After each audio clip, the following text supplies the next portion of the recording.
entire funny history of Henry VIII's 6 wives, young Henry, the original golden retriever. King lets set the scene. It's 1509. England is damp, smells faintly of turnips, and has just buried Henry VII, a man so famously tight-fisted that when he died, his courtiers reportedly checked his pockets for loose change. His second son, a strapping 17-year-old named Henry, suddenly becomes king. Now, this young Henry is not the bloated, axe-happy menace you've seen in paintings. No. Teenage Henry is a babe. We're talking 6'2", waist you could span with 2 hands, red gold hair down to his shoulders, thighs like a champion wrestler. He jousts, he dances, he composes music, he speaks 4 languages, and he can probably beat you at tennis while reciting Latin poetry. He's basically if Prince Charming and a rugby player had a baby, and that baby was given a country. The whole of England exhales. Finally, they say, a king who won't count every candle in the palace. Henry throws parties like he's trying to win a competition against himself. He marries his brother's widow, Catherine of Aragon, partly because his dying dad told him to keep the Spanish alliance, and partly because Catherine is legitimately cool. Here's the thing about Catherine. She's not just some royal womb with a crown. She's been in England since she was 15, married to Henry's sickly brother Arthur, who died 5 months later. Young Catherine sat around for 7 years, broke, eating herring, wondering if she'd ever be queen. She's tough, she's smart, and when teenage Henry looks at her, he sees a hot older woman, she's 23, who knows how to run a household. They marry. They're genuinely happy. For 15 years, they're the power couple of Europe. She rules as regent when he goes off to fight in France. She once sent him a letter that said basically, "The Scots are invading. Don't worry, I've got it. Also, I'm sending you the Scottish king's coat as a souvenir." And she did. She sent him the bloodied coat of James IV of Scotland after winning the Battle of Flodden, while Henry was busy not conquering France. Henry adores her. He calls her my true wife, my beloved companion. So what went wrong? You already know the answer, but let's say it with feeling. A boy. The great big male heir problem. Here's the brutal math of Tudor monarchy. A king without a son is a king in a ticking time bomb of civil war. England had just come out of 30 years of the Wars of the Roses, where 2 families stabbed each other over who got the big chair. Henry's own father had a claim so weak it needed crutches. A daughter? England had never had a successful queen regnant. Matilda tried in the 1100s, and the country threw a collective hissy fit. Catherine of Aragon got pregnant 6 times. Let me repeat that. 6 pregnancies. Out of those, she had 1 stillborn daughter. 1 son, Henry, Duke of Cornwall, who lived 52 days. 1 miscarriage. 1 son who died within hours. Another miscarriage. And 1 live, healthy, screaming baby girl, Princess Mary. That's it, 1 surviving child. And she was female. By the time Catherine is in her late 30s, Henry is staring at a future where his only heir is a girl. And the last time England had a female ruler, the nobles basically formed an angry mob and said, absolutely not. Henry starts looking at Catherine differently. Not with love anymore, but with the cold calculation of a man whose dynasty is balancing on a pin. And then he meets Mary Boleyn. Oh, you thought I was going to say Anne? No. First comes Mary. Mary Boleyn is the other Boleyn sister, the one history remembers as the one who wasn't Anne. She's already married, but she's also famously friendly. Henry has an affair with her for about 2 years, Nobody makes a big deal of it because kings have mistresses like modern CEOs have private jets. Mary even gives birth to a child that some whisper is Henry's, but Henry never acknowledges it. Because here's the thing. Mary was fun, but she was never queen material. She was a snack, not a meal. But Mary has a sister. And that sister has been living in France, learning how to be devastatingly charming, ruthless, and fashionable. And she comes back to court with a chip on her shoulder the size of a cannonball. Enter Anne Boleyn. Anne Boleyn, the chaos gremlin in a French hood. Let's clear something up right now. Anne Boleyn was not a great beauty by Tudor standards. People who met her said she had dark skin, olive complexion from her grandmother, a Howard, long black hair, and most notably, 6 fingers on one hand. Except, that's probably a lie invented by her enemies. Later Catholic propagandists claimed she had a third breast and a claw, which is just ridiculous. Even Anne herself would have laughed at that. What Anne did have was game. She was witty, sharp-tongued, and she knew how to drive a man absolutely insane with desire. She'd been at the French court, where the rules of romance were basically a sport. She could sing, dance, play instruments, and most dangerously, she could talk back to the king. When Henry first noticed her around 1525, she was a lady-in-waiting to Queen Catherine. Henry was bored. Catherine was in her 40s, pious and tired. Anne was in her early 20s, wore French fashions that showed off her dark eyes, and had an attitude that said, "I am not impressed by your crown, sir." Henry, who had never met a woman who wasn't impressed by his crown, was immediately obsessed. He wrote her love letters. 17 of them survive. They start with "Mine own sweetheart" and progress to "I beg to know expressly your intention," which is 16th century for DTR already, woman. But Anne played him like a lute. She knew what happened to Mary. She knew that being the king's mistress meant being used, discarded, and married off to some minor lord with bad breath. So she made an audacious demand. "I will only be your wife, nothing less." Henry blinked. Then he blinked again. "But I have a wife." "Then get rid of her," Anne said, probably while filing her nails. And that's when Henry VIII, defender of the faith, a title the Pope gave him for writing a book attacking Martin Luther, decided to break the Catholic Church in half just so he could get a divorce, the Great Divorce. Henry goes full Karen on the Pope. Imagine you're Pope Clement VII.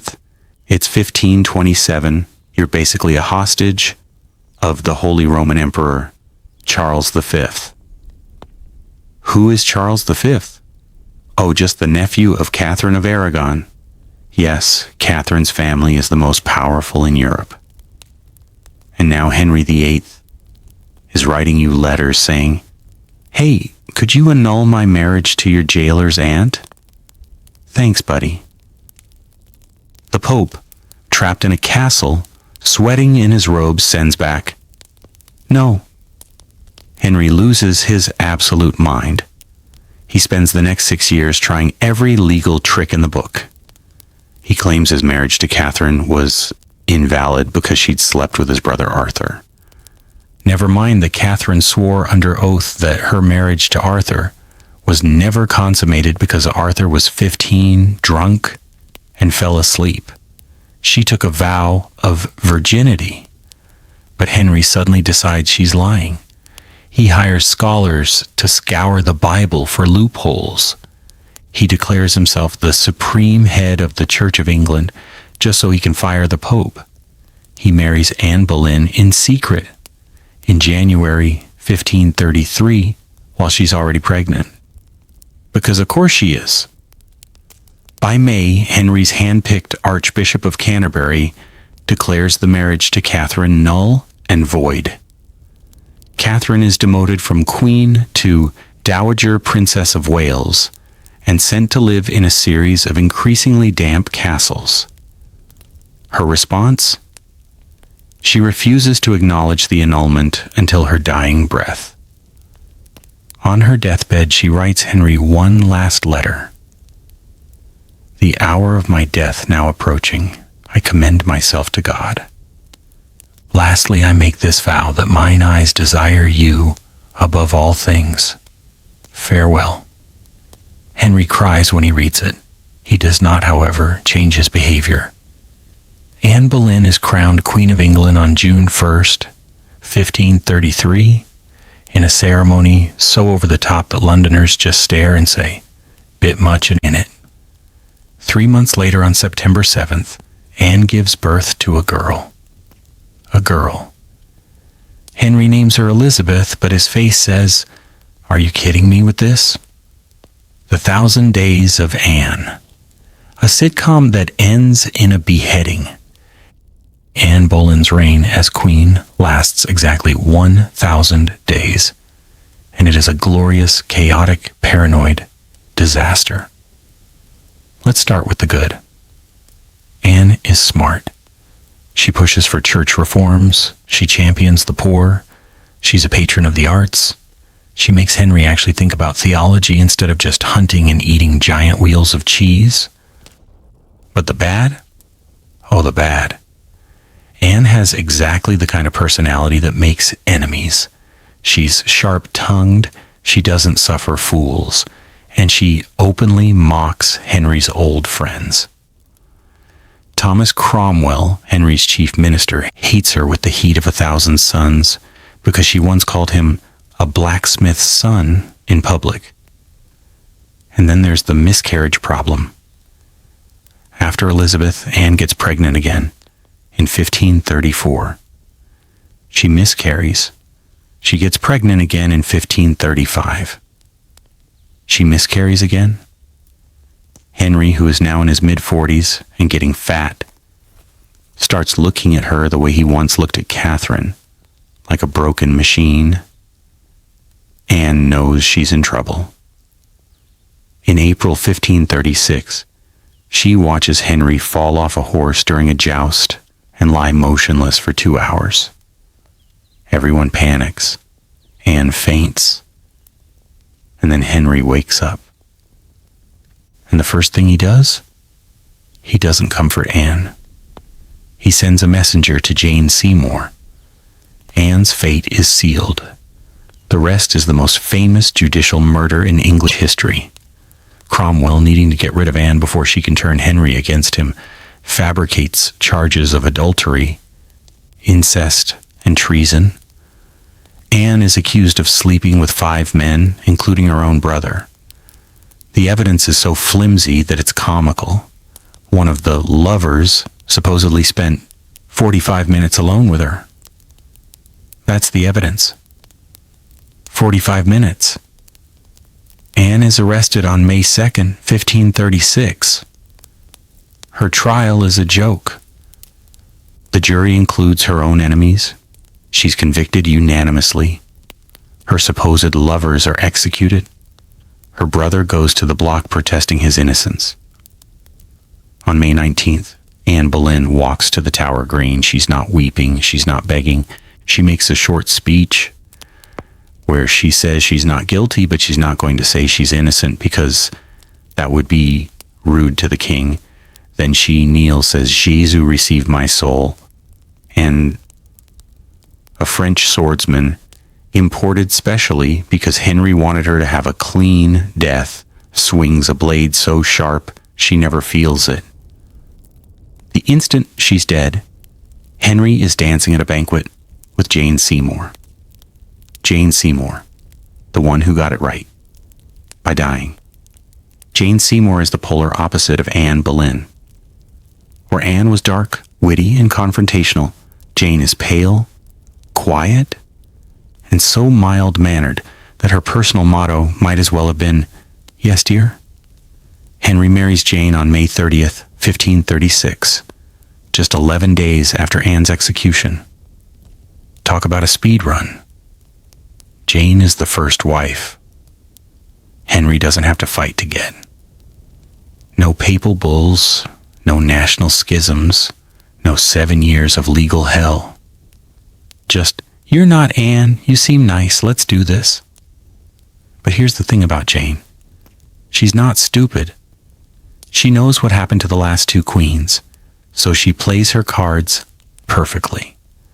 She calls Henry my lord and king in a soft, breathy voice. She tells him she only wants what's best for him. She sews his shirts. She never, ever challenges him. And she gives him what Catherine and Anne couldn't, a son. On October 12th, 1537, after a difficult 3-day labor, Jane Seymour gives birth to Prince Edward. Henry is so overjoyed that he literally weeps. They fire cannons. They have bonfires.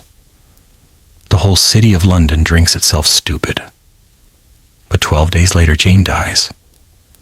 The official cause is puerperal fever and infection from childbirth. But the unofficial truth is simpler. Childbirth in the 16th century was a lottery, and Jane lost. Henry mourns her.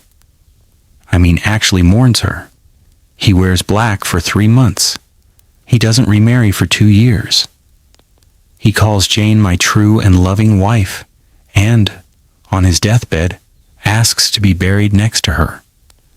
This is darkly funny when you remember that he literally executed the previous wife to clear the way for Jane. But hey, Tudor grief is complicated. Jane Seymour goes down in history as the one Henry actually loved. But let's be real. She's also the one who died before he could get bored of her. If she'd lived another 10 years without producing a second son, she'd have been Anne Boleyn 2.0. So Jane's genius wasn't in surviving Henry. It was in dying at exactly the right moment. Anne of Cleves. The one who dodged a cannonball. After Jane dies, Henry is single and miserable. He's also now a fat, sweaty, ulcerated, overweight man in his late 40s who smells like rotting flesh because of a festering wound on his leg that never heals. He got it from a jousting accident years earlier. It smells so bad the courtiers gag when he enters a room. But Henry still thinks he's a catch. And now he needs a new wife for 2 reasons. 1, to produce a spare heir in case little Edward dies, and 2, to form a political alliance with the German Protestants against the Catholic Emperor. His chief minister, Thomas Cromwell, the same one who destroyed Anne Boleyn, suggests Anne of Cleves. She's the sister of a German duke. She's not particularly powerful, but she's useful. Henry, who has learned nothing from the past, says, "Send me a painting." The famous painter Hans Holbein, the younger, is dispatched to Germany to paint Anne. Holbein is a genius. He makes everyone look good. He once painted a woman so beautifully that she married a duke based solely on the portrait. Spoiler, she looked nothing like it. Holbein paints Anne. She's shown in a flattering light, wearing her best dress, smiling gently. Henry sees the painting and says, "She's mine. Send the boat." Anne arrives in England in December 1539. Henry, excited as a child on Christmas morning, decides to surprise her. He dresses as a commoner and rides to her inn at Rochester. He bursts into her room, expecting her to swoon at his rugged charm. She doesn't recognize him. She doesn't swoon. She looks at this sweaty, fat, limping stranger in shabby clothes and says, "Get out, you peasant. The king is coming." Henry is mortified. He later complains that she looked like a Flanders mare, which is a breed of horse, not a compliment.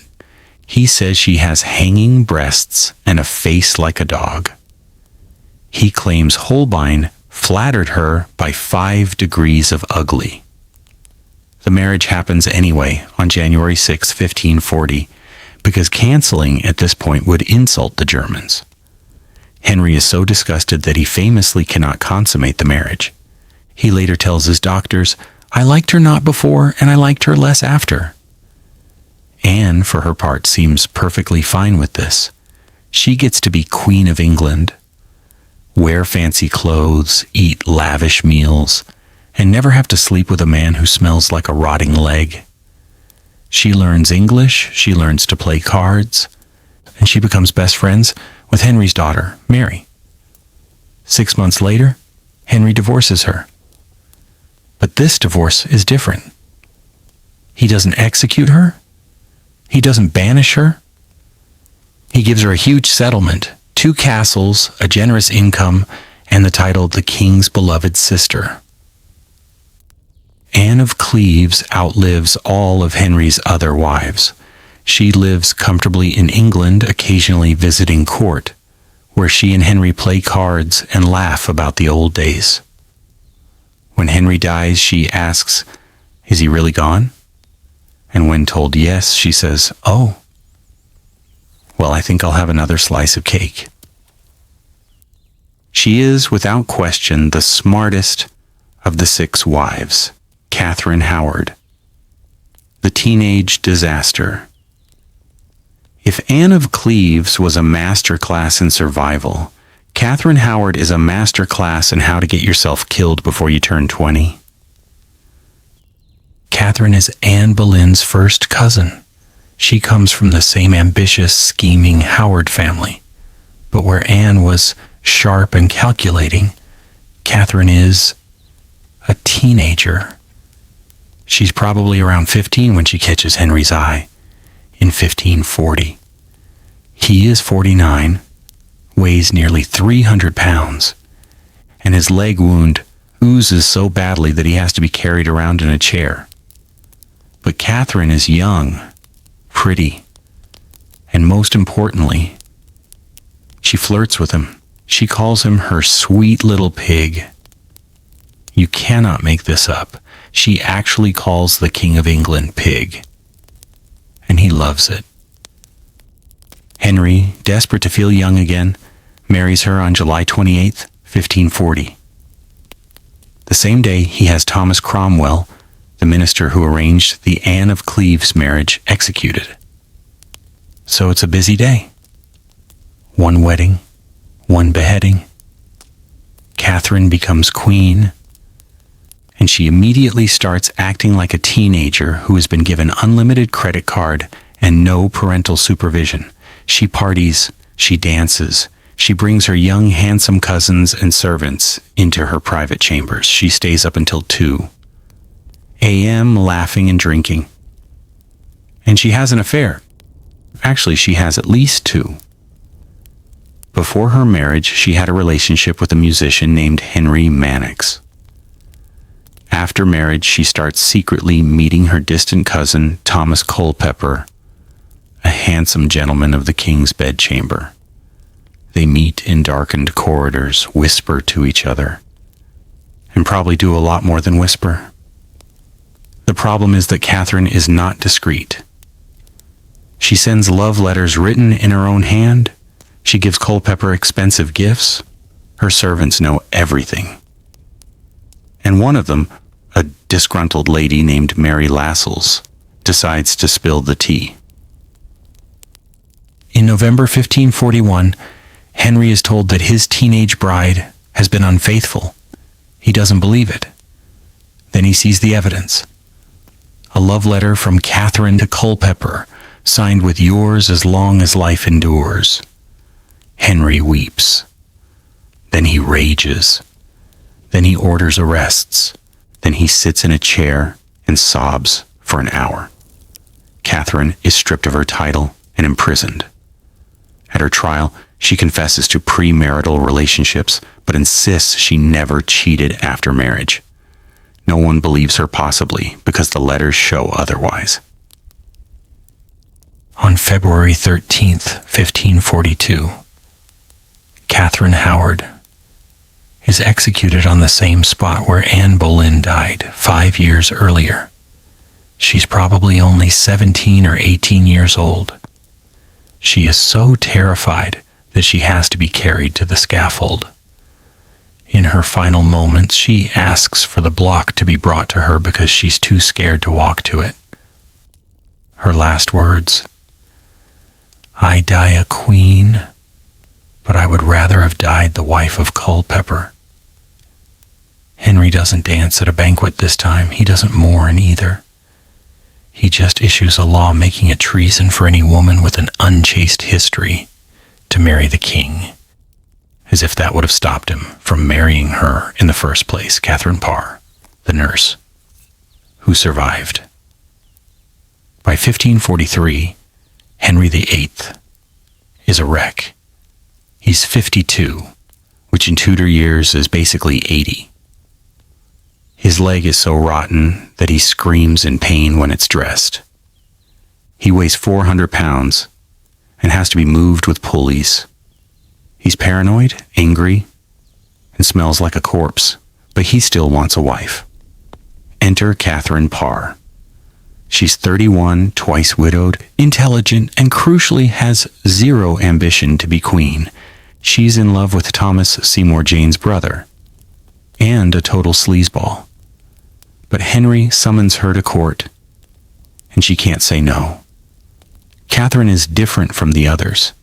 She's not young, not a political pawn, not a flirt. She's a mature, calm, religious reformer who sees Henry less as a husband and more as a patient. And that's exactly what she becomes. Catherine nurses Henry. She bandages his leg, reads to him, settles his moods, and manages his temper tantrums. She reunites him with his daughters, Mary and Elizabeth, and makes their household a real family for the first time. But Catherine almost gets herself killed. She's a Protestant, and she debates theology with Henry, a man who wrote a book against Luther and still believes he's Europe's greatest theologian. One day she goes too far, arguing that women should be able to read the Bible. Henry complains to his conservative bishops, and they draw up a warrant for her arrest. Catherine finds out. She goes to Henry's chamber, weeping, and says, "My lord, I am but a foolish woman.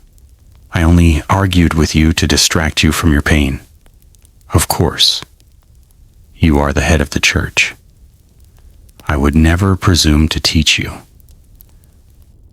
Henry, easily flattered, says, "You are a good woman, Kate." He cancels the arrest and gives her a hug. Catherine Parr survives Henry VIII. When Henry dies on January 28, 1547, Catherine is finally free. She immediately marries Thomas Seymour, the man she actually loved, and gets pregnant. But Seymour is a monster who tries to molest the teenage Princess Elizabeth, and Catherine dies of childbirth fever in 1548, just 18 months after Henry. Her final legacy? She wrote 3 books. She helped establish hospitals for the poor, and she was the first woman in England to publish a book under her own name. She deserved better than Henry. She deserved better than Seymour. But at least she outlived the old tyrant, the rhyme and the reckoning. Every English school child learns a rhyme. Divorced, beheaded, died. Divorced, beheaded, survived. That's Catherine of Aragon divorced, though she'd say widow. Anne Boleyn beheaded, Jane Seymour died. Anne of Cleves divorced, Catherine Howard beheaded, and Catherine Parr survived. But the full, funny, tragic truth is messier and more human. Catherine of Aragon fought until her last breath. She died alone in a cold castle, but she never surrendered her title or her dignity. Her daughter Mary would become England's first crowned queen, regnant. Oh, a fact that would have made Catherine smile.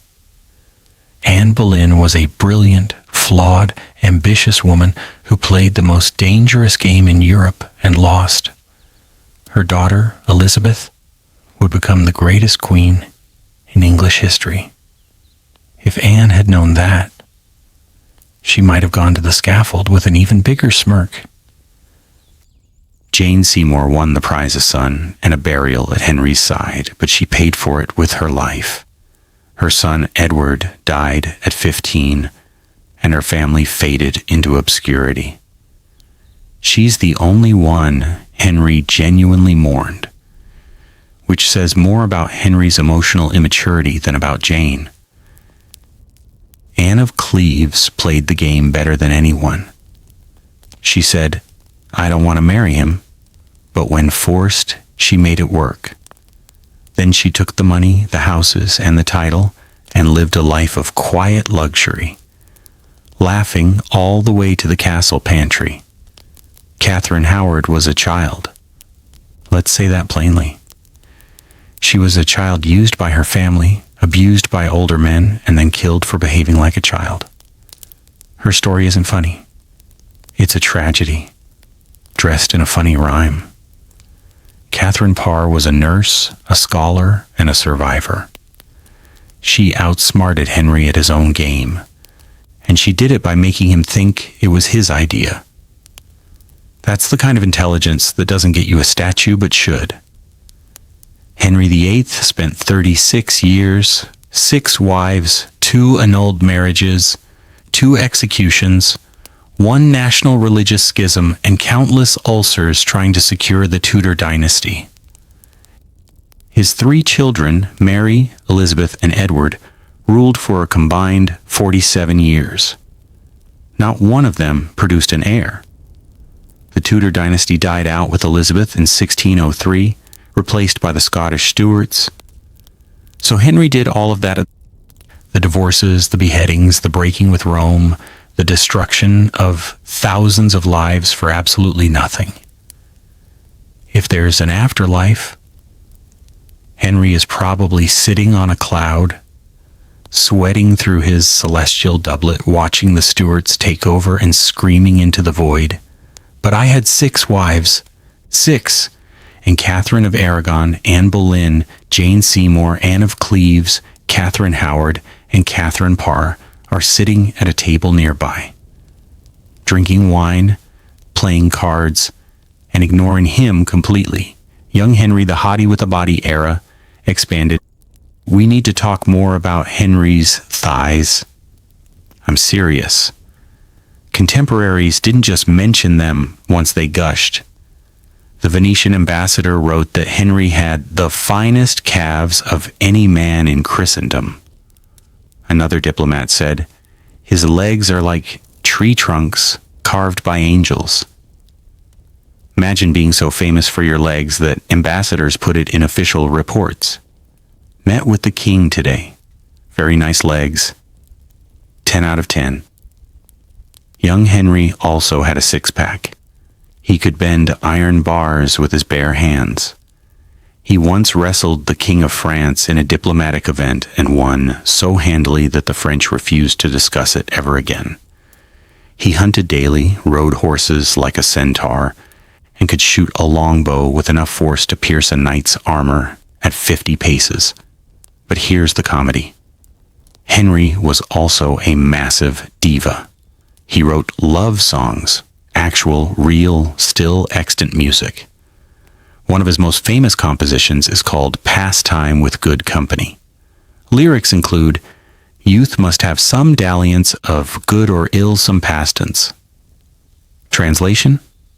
I'm young, I'm going to party, deal with it. He also designed his own tennis court. He had a bowling alley built at Whitehall. He invented a new type of crossbow. He once canceled a joust because it rained, then threw a tantrum that lasted 3 days. And yet everyone loved him.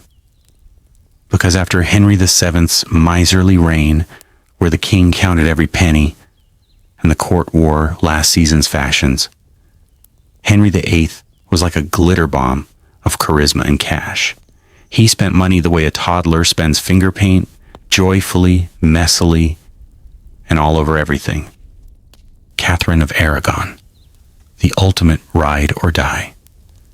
Let's rewind and give Catherine of Aragon her full comedic due.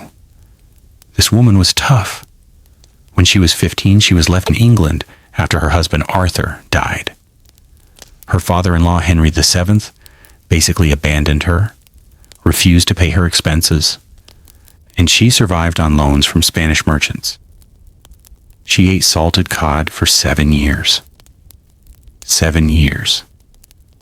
It's like being forced to eat only microwave popcorn for a decade. And she never once complained in writing, which means either she was a saint or she had a diary full of rage that was later burned. When she finally married Henry, she knew exactly how to handle him. He was 17, impulsive, and had never been told no.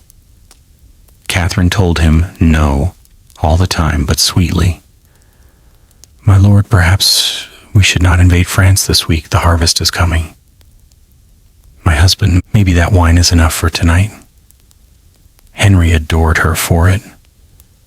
During the Battle of Flodden, 1513, Henry was in France, failing to capture a single meaningful town. Meanwhile, Catherine, pregnant at the time, rode north in armor, gave a speech to the English troops that would make a rock concert seem quiet, and watched from a nearby hill as they crushed the Scots. She sent Henry a letter with the dead Scottish king's bloodied coat. The letter reportedly said, "I have sent you the King of Scots' coat for your banner. I would have sent his body, but your army needs the warmth." Henry wrote back, "Wife, you are terrifying and I love it." The tragedy is that Catherine's body betrayed her.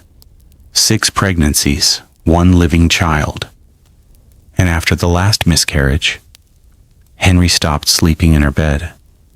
Not because he hated her, but because he couldn't look at her without seeing his own failure. That's the sad, funny part. Henry's ego was so fragile that he blamed her for not giving him a son, when the problem was almost certainly his own sperm. Modern genetics suggests Henry may have had a Kell antigen blood type, which causes miscarriages and stillbirths. But no one in the 1520s knew what a blood type was, so they blamed the woman. Classic. The divorce years. Henry's midlife crisis goes international. The period 1527 to 1533 is the most absurd stretch of Henry's life. Picture a middle-aged man, he was 36 when he started the divorce, who is already a king, already rich, already powerful, but he cannot get what he wants from the Pope. So he does what any rational person would do. He spends 6 years yelling at diplomats, firing chancellors, and rewriting the Bible to suit his needs. First, Henry tries to get a papal dispensation by arguing that his marriage to Catherine was incestuous because she slept with his brother. The Pope says, "But I already gave you a dispensation for that at the time." Henry says, "Well, that dispensation was invalid."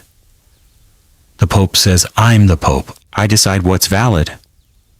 Henry says, "Not anymore." He then sends his top guy, Cardinal Wolsey, to negotiate. Wolsey is a butcher's son who rose to become the second most powerful man in England. He's fat, brilliant, and hates everyone. Wolsey spends 2 years trying to get the Pope to agree, fails, and Henry fires him. Wolsey dies on the way to his trial, reportedly saying, "If I had served God as diligently as I have served the king, he would not have given me over in my gray hairs." Burn. Then Henry hires Thomas Cranmer as Archbishop of Canterbury. Cranmer is a shy, bookish academic who secretly married a Lutheran. Henry makes him Archbishop anyway. Cranmer declares Henry's marriage invalid in May 1533. The Pope excommunicates Henry. Henry shrugs and declares himself head of the Church of England. And what is Anne Boleyn doing during all this? Waiting. And getting pregnant. And waiting some more. She famously said, "I wish the king would either marry me or leave me alone. I am tired of being a royal mistress without the benefits." When Anne finally becomes queen, she doesn't just wear a crown. She wears revenge couture. Her coronation procession through London is 3 miles long. She wears purple velvet furred with ermine. She has a canopy held over her head by 4 barons. And when she passes the Tower of London, she laughs. Because that's where Catherine of Aragon stayed before her own coronation as queen 24 years earlier. History is a circle, and Anne was determined to step on it. Anne Boleyn's 1,000 Days. The extended chaos cut. Let's get granular about Anne's queenship because it's a reality show waiting to happen. Day 1, Anne is crowned. She's 6 months pregnant. She's also already arguing with Thomas Cromwell about church funds. Cromwell wants to close monasteries and give the money to the king. Anne wants to use it for schools. They hate each other instantly. Day 100. Anne gives birth to Elizabeth. Henry throws a joust in celebration, but his face during the tournament is like a man who ordered a steak and got a salad. He tells Anne, "Next time it'll be a boy." Anne replies, "Next time you can carry it." She didn't actually say that, but she thought it.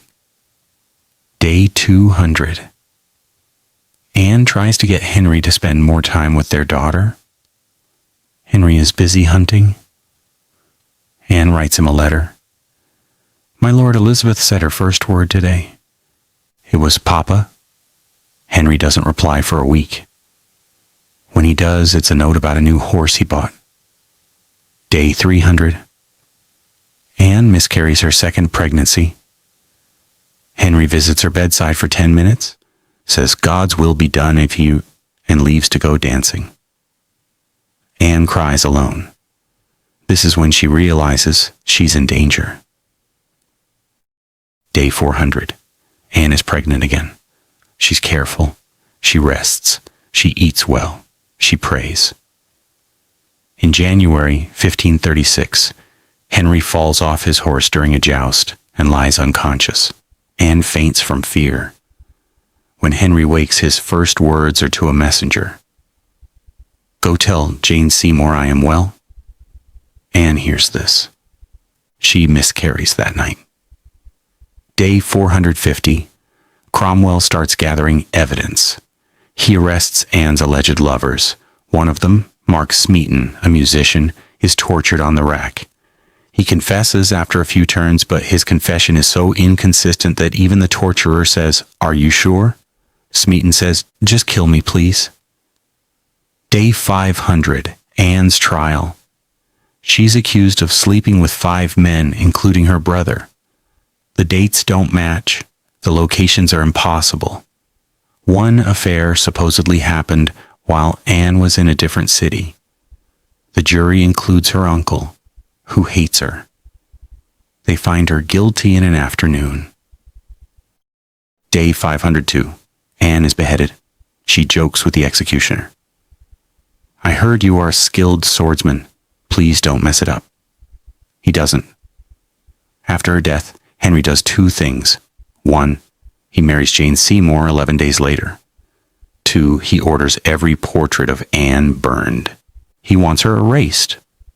But he keeps her daughter, Elizabeth, at court because even Henry wasn't stupid enough to kill his own child. Jane Seymour, the ghost who won. Jane Seymour is the least interesting wife to write about, which is exactly why she succeeded. She had no opinions, no ambition, no personality that wasn't agreeable. In a court full of scheming Howards and Boleyns and Spanish princesses, Jane was a blank wall, and Henry, exhausted from Anne's fireworks, found that wall deeply attractive. Here's a funny detail. Jane's family motto was "faint and never cease. That's a terrible motto. It sounds like something you'd say to someone dying of dysentery. But it fits Jane.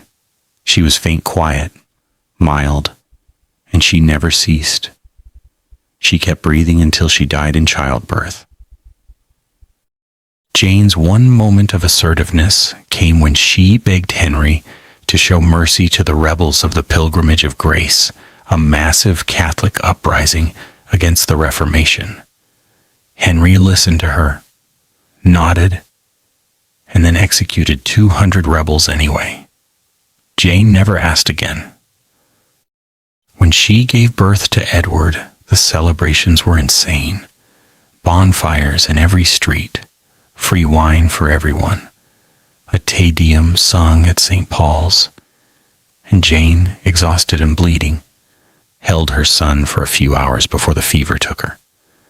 Henry's grief was real but performative. He wore black for 3 months, but he also had a new suit of armor, commissioned in that time. He wrote a letter to the King of France saying, "My wife is dead, but I'm fine. Let's talk about war." He named his flagship the Mary Rose, after his sister, not Jane. Jane's only monument is her grave at Windsor, where Henry eventually joined her.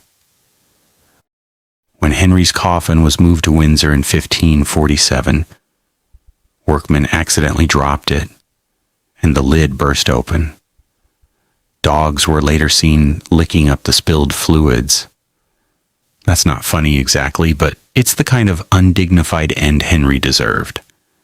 Anne of Cleves, the queen who played 4D chess.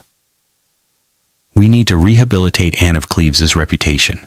History calls her the Flanders mare because Henry made a cruel joke. But let's look at the facts. She was 24 when they married. Henry was 48. She spoke 4 languages, including English, which she learned in 6 months. She managed her own finances so well that she ended up richer than most duchesses.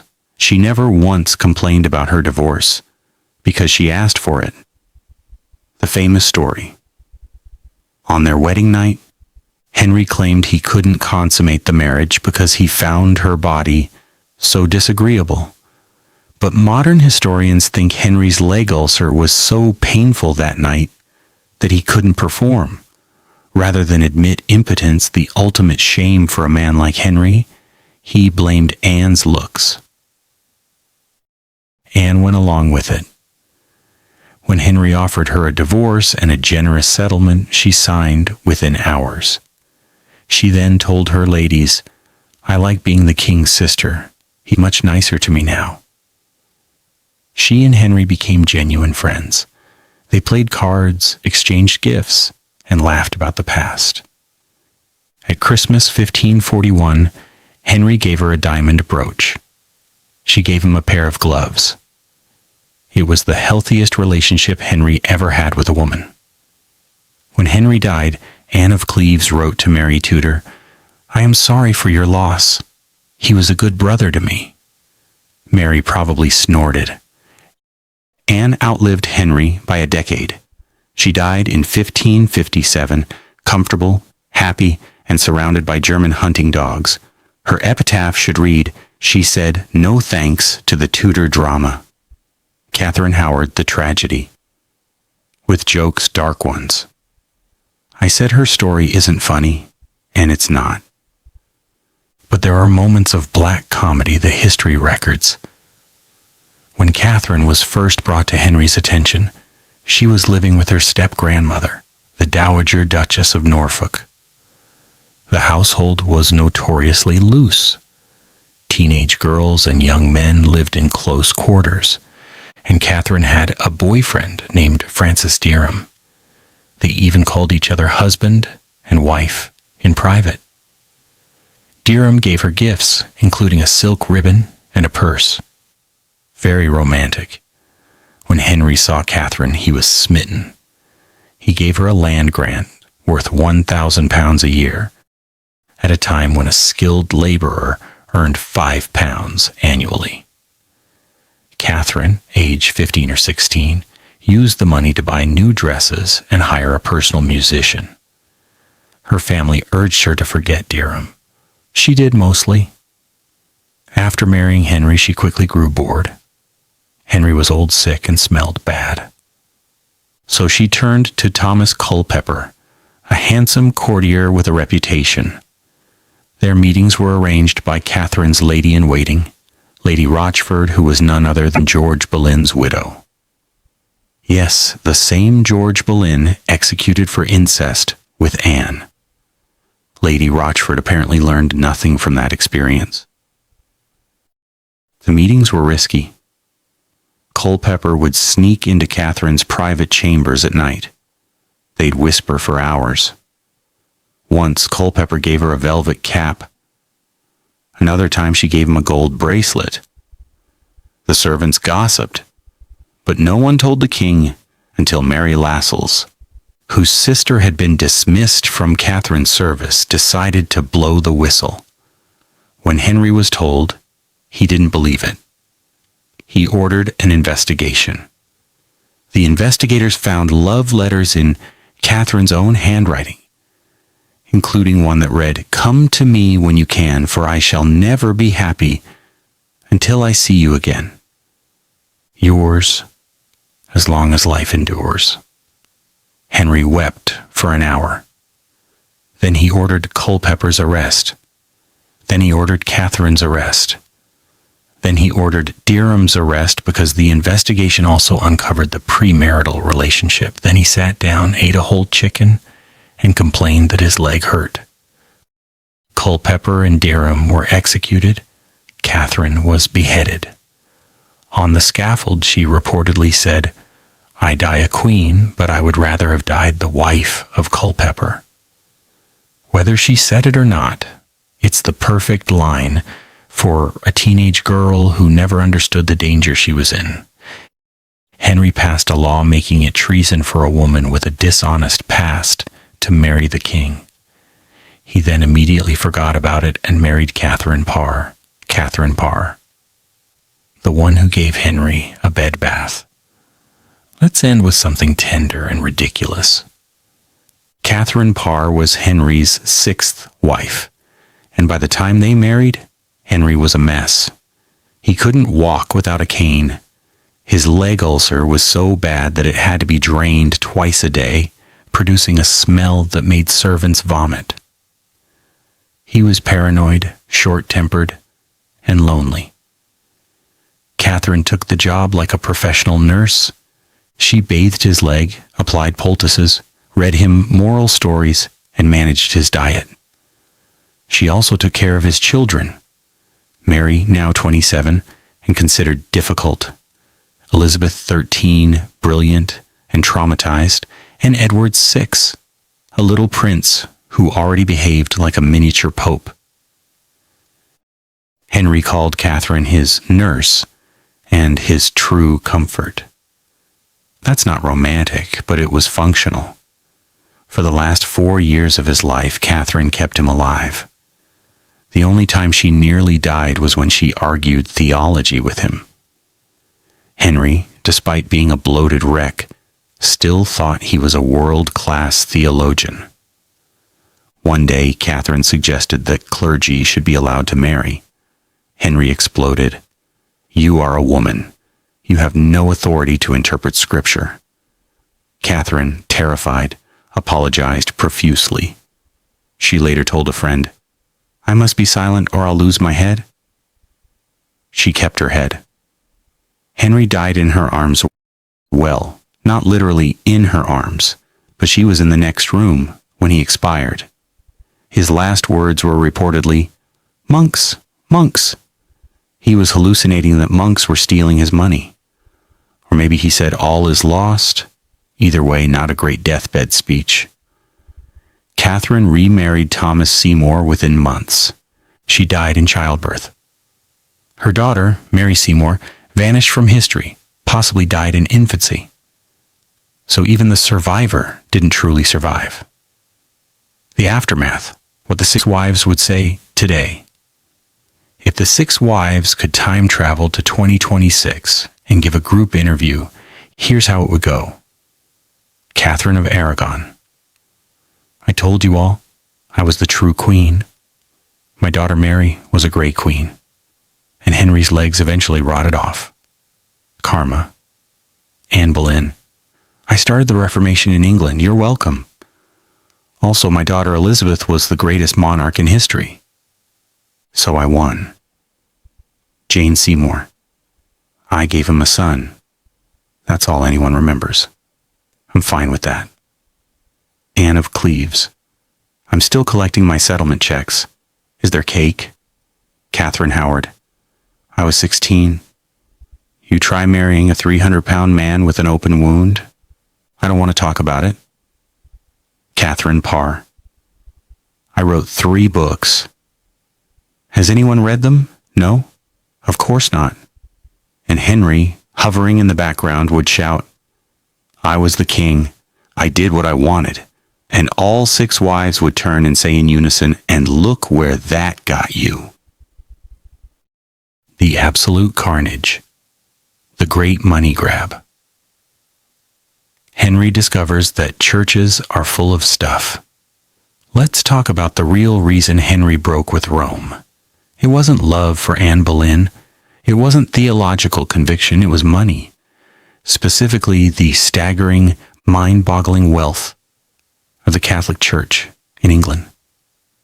By the 1530s, the church owned about 1/3 of all the land in England. They had gold chalices, jeweled crosses, silver candlesticks the size of a man, and more farmland than the king himself. Monasteries were essentially medieval hotels with free health care and unlimited bread. And Henry, who had bankrupted the crown on failed French wars and jousting accidents, looked at all that wealth and thought, mine. His chief enforcer was Thomas Cromwell, a man with the soul of an accountant and the mercy of a tax audit. Cromwell sent out visitors to every monastery, nunnery, and friary in England. These visitors had a simple job: find evidence of corruption. And if they couldn't find it, they invented it. Oh, that monastery has clean beds and happy monks. They're hiding their sins. That nunnery runs a school for local children? Probably a cover for orgies. One visitor reported that a priory in Suffolk had a secret dungeon. It was a root cellar for turnips.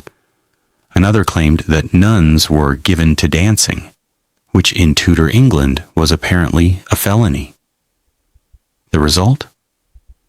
Between 1536 and 1540, Henry closed over 800 religious houses. He seized their lands, melted down their gold, sold their libraries for scrap, and kicked out about 10,000 monks and nuns. Some were given small pensions. Most were told, good luck, find a job. The comedy of it? Most of the monasteries were perfectly fine. The monks were just regular dudes who liked gardening, copying manuscripts, and brewing really good beer. Monasteries were famous for their ale. One abbey in Yorkshire had a pet bear. Another in Gloucestershire kept bees and sold honey to the local market. None of them were plotting against the king. But Henry wanted their stuff, so their stuff he got. When Cromwell presented the final tally of seized wealth, Henry reportedly laughed for 10 minutes. He used the money to build coastal forts in case the French or Spanish invaded, to fund his navy, which later defeated the Spanish Armada, and to give lavish gifts to his friends. He also kept a personal hoard of gold plate so large that it took 3 rooms to store it. Cromwell, for his efforts, was made Earl of Essex. But as we know, that didn't end well for him. He was executed in 1540, partly because he'd arranged the disastrous marriage to Anne of Cleves, and partly because Henry needed someone to blame for rising inflation. Cromwell's last words on the scaffold? I die in the Catholic faith, which was a massive middle finger to the king, who'd made him destroy the church. The Pilgrimage of Grace. When the North said, "Enough. You can't steal a third of the country's wealth without pissing people off," in October 1536, the north of England exploded. It started in Lincolnshire, where a crowd of 40,000 farmers, monks, and local gentry marched on the city of Lincoln. Their demand was simple: stop closing the monasteries, fire Thomas Cromwell, and bring back the Pope. They called themselves the Pilgrimage of Grace, which sounds like a church picnic, but was actually 40,000 angry men with pitchforks and crossbows. Henry's initial reaction was panic. He had no army in the north. His best generals were in France. For 2 weeks, he genuinely thought he might lose his throne. He wrote letters promising to listen to their grievances. He sent the Duke of Norfolk, a scheming creep who somehow survived every Tudor purge, to negotiate. The Pilgrims' leader was a lawyer named Robert Aske. He's one of the most fascinating figures of the era. A devout Catholic who genuinely believed in peaceful protest. He told his followers, "We seek no violence. We seek only the restoration of God's church." The Pilgrims wore badges with the 5 wounds of Christ on their sleeves. They sang hymns as they marched. They even paid for their own food so they wouldn't be accused of looting. Henry pretended to negotiate. He offered pardons, promises, and a parliament in the north. Aske, trusting the king, told his army to go home. Then Henry immediately arrested Aske and had him hanged in chains from York Castle. Aske's last words were reportedly, "The king has broken his word. God forgive him." Henry then sent Norfolk north with orders to pacify the region. Norfolk, a man who understood pacify as kill everyone, executed over 200 Pilgrim leaders. Ordinary participants were hanged from trees without trial. Villages were burned. The abbot of one monastery that had supported the pilgrimage was hanged, drawn, and quartered. His body parts displayed in 4 different towns as a warning. The Pilgrimage of Grace was the largest popular uprising in Tudor England. It failed because Henry was a ruthless liar. And he never paid a political price for it because by 1537, his position was secure. But the North remembered. For generations, families told stories of the king's betrayal. And when Henry's daughter, Elizabeth, faced her own Catholic rebellion in 1569, the same northern families rose up again, chanting the same slogans. The dissolution's dark comedy.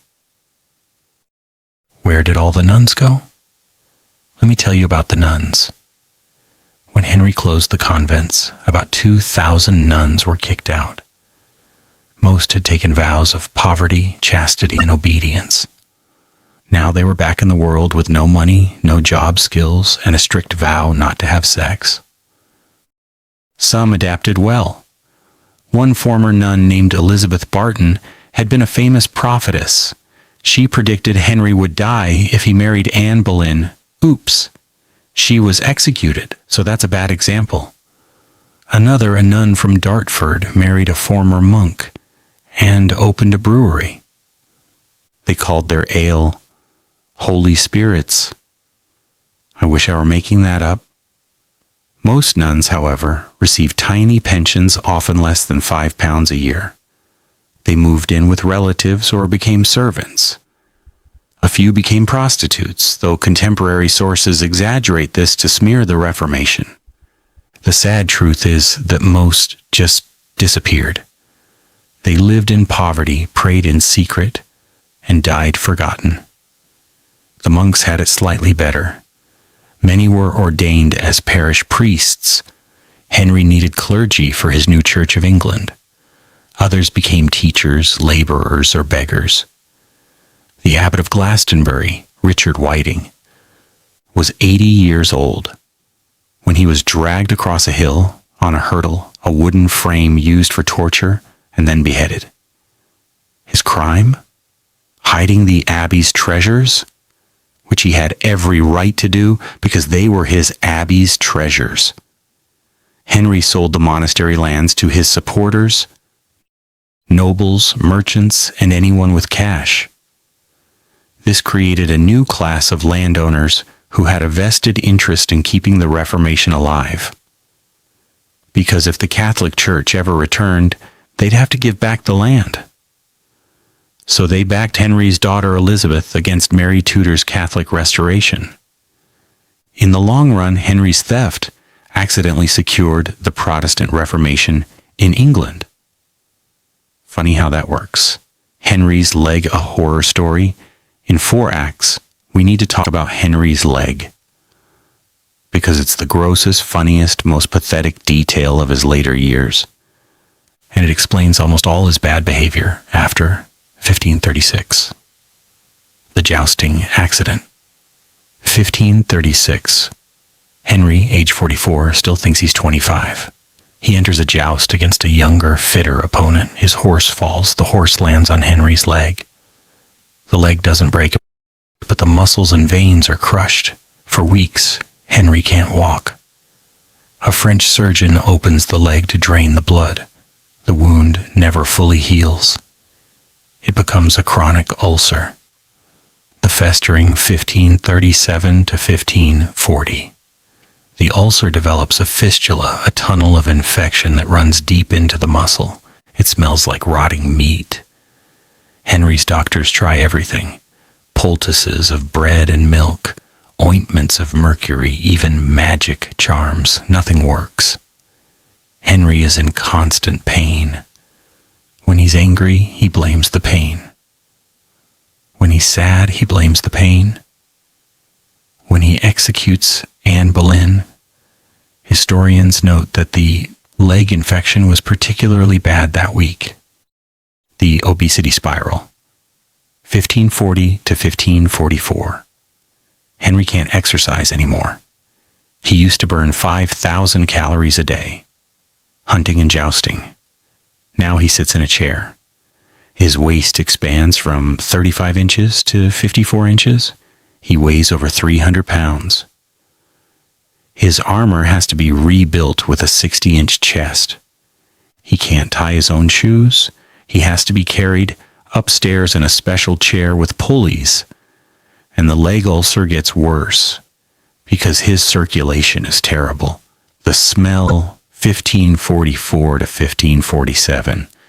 The ulcer now produces so much pus that Henry's servants have to change his bandages 4 times a day. The smell is described by ambassadors as unbearable. Courtiers stand as far away as possible. Henry, aware of the smell, becomes paranoid that everyone is mocking him. He executes anyone who even looks at his leg wrong. Not really, but he did execute a few servants for spreading rumors. The funniest sad detail, Henry never stopped eating. His daily meals included 2 chickens, a leg of mutton, a dozen eggs, a loaf of bread, cheese, fruit, and 3 or 4 pints of ale, plus wine, plus sweets. He was, medically speaking, a heart attack waiting to happen, but his heart was so strong that he just kept going. The leg finally killed him. Indirectly, the infection spread to his blood, causing septicemia in his final days. If Henry had just retired to a spa and bath and eaten salads, he might have lived to 70. But he was Henry. So he ate a second chicken and dared God to stop him. The French War follies. Henry tries to be a conqueror. Fails hilariously. Between wives, Henry had a hobby, invading France. He did it 3 times, 1512, 1522, 1544. And each time the result was the same. He spent a fortune, captured a few small towns, and then came home claiming victory while everyone else rolled their eyes. The funniest invasion was 1544.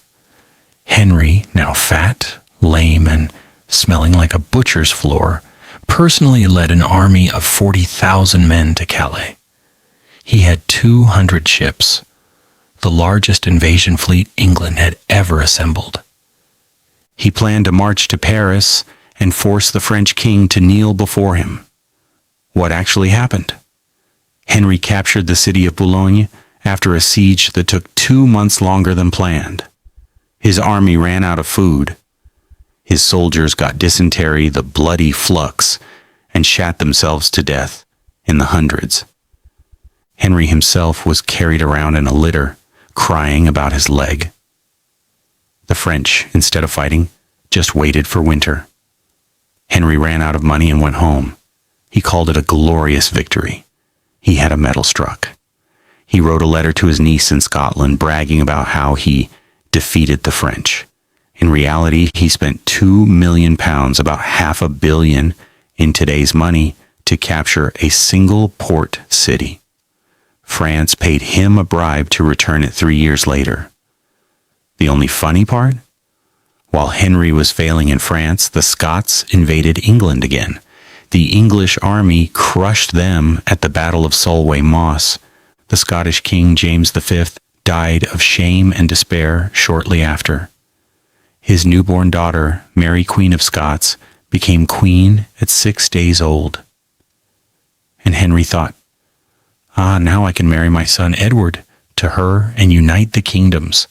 He spent the last years of his life trying to force that marriage, threatening war, kidnapping Scottish nobles, being generally awful. It didn't work. Mary went to France instead. Henry died furious. The last wife's close call. How Catherine Parr talked her way out of execution. But let's give the full comedic treatment to Catherine Parr's near-death experience. It's 1546. Henry is a wreck. He's paranoid, in pain, and easily manipulated by his conservative advisors, especially Bishop Stephen Gardiner, a man who hated Protestants almost as much as he hated fun. Catherine Parr is a Protestant. She's also written a book called Prayers or Meditations, the first book by a woman published under her own name in English. Henry read it and said, "Nice, dear." But Gardiner read it and said, "She's a heretic." Gardiner gathers evidence. Catherine's ladies say she reads banned books.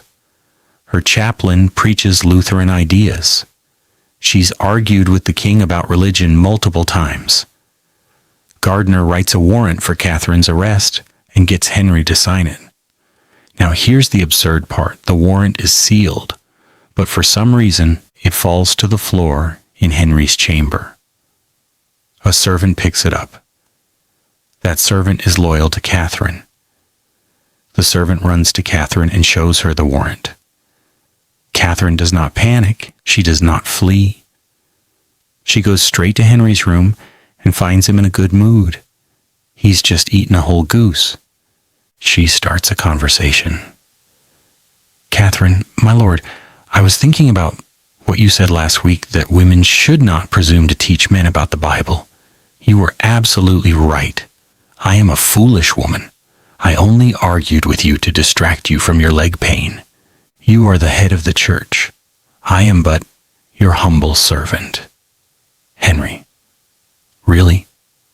Catherine: "Oh yes, in fact, I was wondering if you could help me understand the book of Romans. I'm so confused by Paul's letters. You, who wrote such a brilliant book against Luther, could surely explain it to me." Puffing up like a peacock: "Well, since you ask." They talk theology for an hour. Henry lectures her. She nods and says, "Oh, that's so wise," every few minutes. By the end, Henry is beaming. He calls off the arrest. He even tears up the warrant. The next day, Gardiner arrives with guards to arrest Catherine. Henry shouts, "Get out of my sight, you fool. She is my nurse and my comfort. Touch her and I'll have your head." Catherine survived because she understood the one thing Henry could never resist: flattery. Anne Boleyn talked back. Catherine Howard flirted carelessly. Jane Seymour was silent. But Catherine Parr played the long game. She made Henry feel smart. And that, more than any marriage or heir, was the key to his rotten heart. The death of Henry, a splendidly undignified. End January 1547. Henry is 55, but he looks 80. He can no longer stand. He's carried around in a chair. His leg is black and swollen. He has a fever that won't break. His doctors whisper about imposthumes abscesses in his organs. On January 27th, Henry summons Archbishop Cranmer to his bedside. He can barely speak. He holds Cranmer's hand and says, "I have lost the love of my people." Cranmer, a gentle man, says, "No, your majesty, they love you." Henry shakes his head. Then he says, "And I have lost my good name." He asks Cranmer to pray for him. Cranmer does. Henry doesn't say amen. He just falls asleep. He dies the next morning, January 28th, 1547. His servants are so relieved that some of them reportedly laughed. One wrote in his diary, "The king is dead. God save the king. Now maybe we can open a window." The most famous story, probably false but too good not to tell.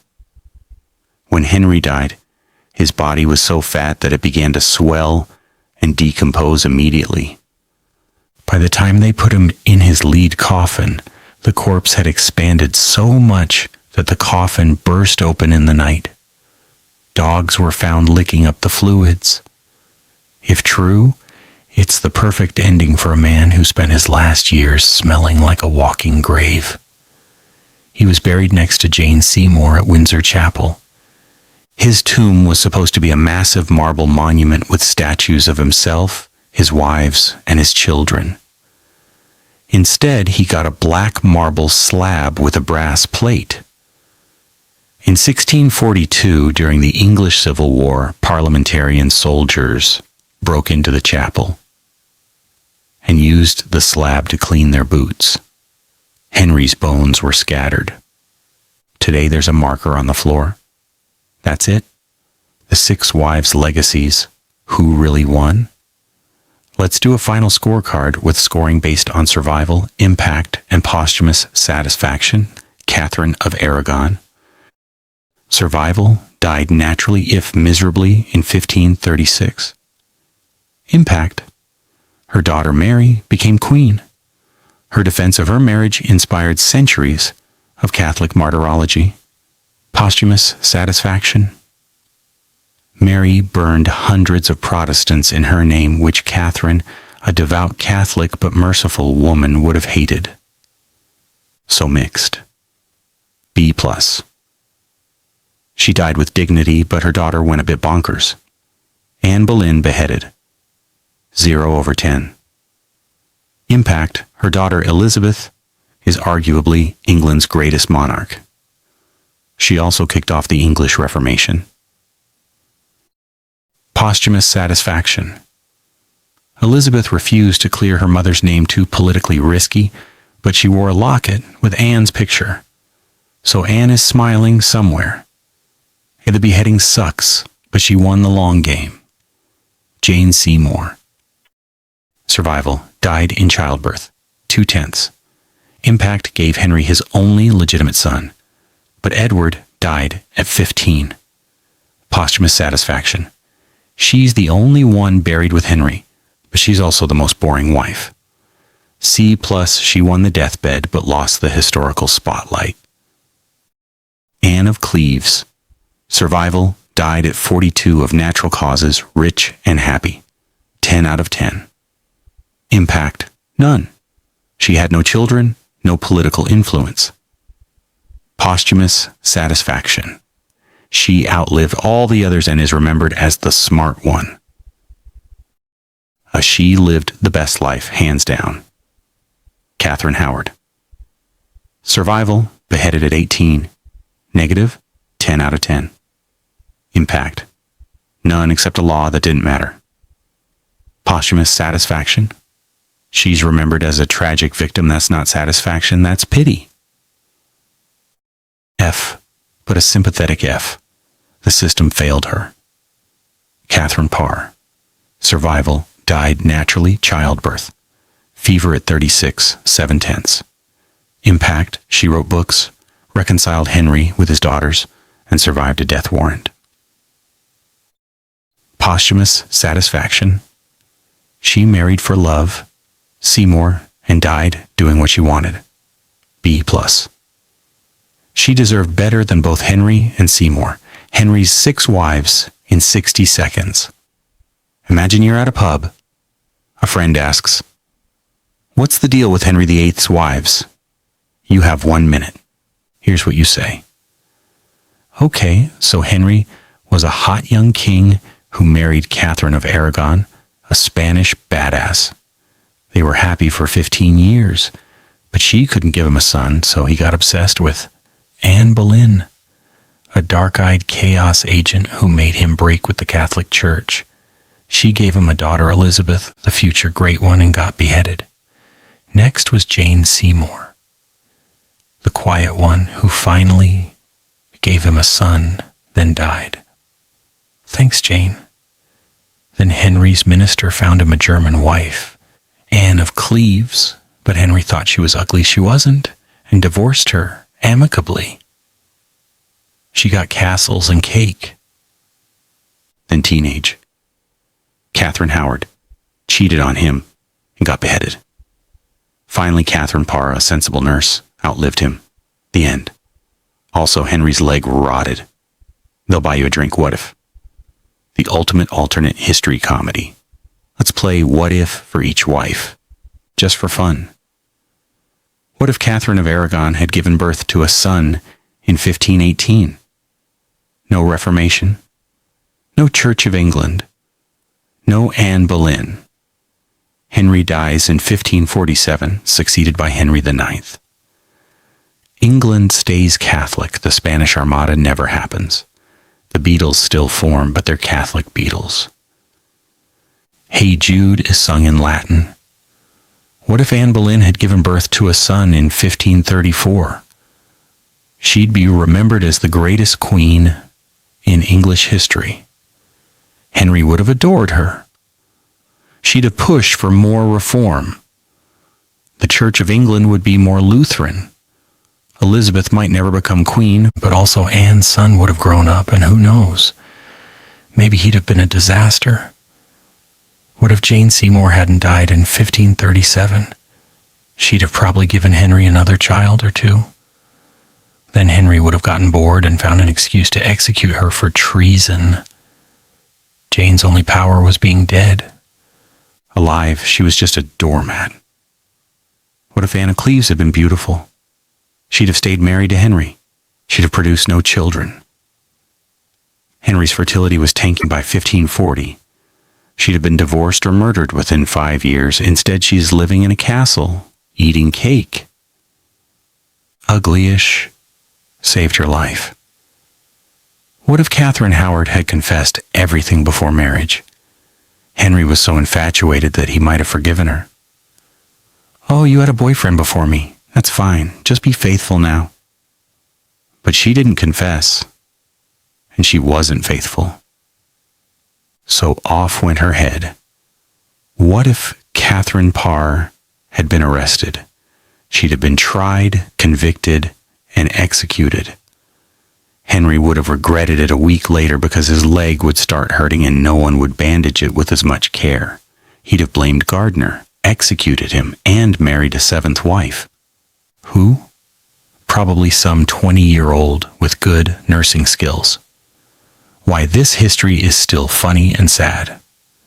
The story of Henry VIII's 6 wives is a comedy of errors wrapped in a tragedy of power. Henry wanted 3 things: a son, a beautiful wife, and to be remembered as a great king. He got none of them. He got a son who died at 15, a daughter who became a brilliant queen, but not what he wanted, and a legacy as a fat, wife-killing tyrant. The 6 wives, meanwhile, became immortal.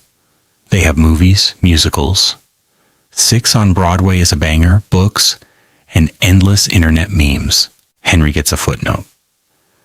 Had 6 wives, killed 2, divorced 2, 1 died, 1 survived. If Henry were alive today, he'd be insufferable on Twitter. He'd post, "I'm the supreme head of the church," and get ratioed by 16-year-olds. He'd have a podcast called The Hammer of Heretics with 4 listeners. He'd be the guy at Thanksgiving who brings up politics and then cries when no one agrees with him. The wives, though? They'd be icons. Catherine of Aragon would run a charity for refugees. Anne Boleyn would have a political blog with savage takedowns. Jane Seymour would sell candles on Etsy. Anne of Cleves would be a lifestyle influencer dodged a bullet. Catherine Howard would have a TikTok warning about predatory older men.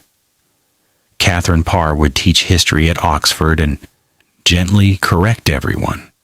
And they'd all have a group chat called Ex-Wives of Henry, where they share memes and laugh at his leg.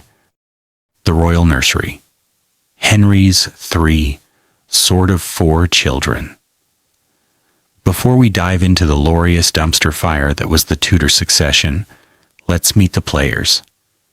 Mary Tudor, 1516 to 1558. Daughter of Catherine of Aragon. Red-haired, stubborn, deeply Catholic, and carrying enough emotional baggage to fill the Tower of London. She was declared illegitimate when Henry divorced her mother, then reinstated, then demoted again, then forced to serve as a lady-in-waiting to her baby half-sister Elizabeth. By age 20, she'd learned that life is pain, and anyone who says otherwise is selling something.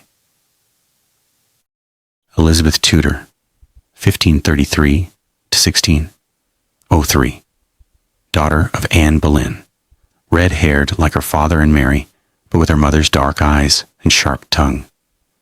Declared illegitimate at age 3, after Anne's execution.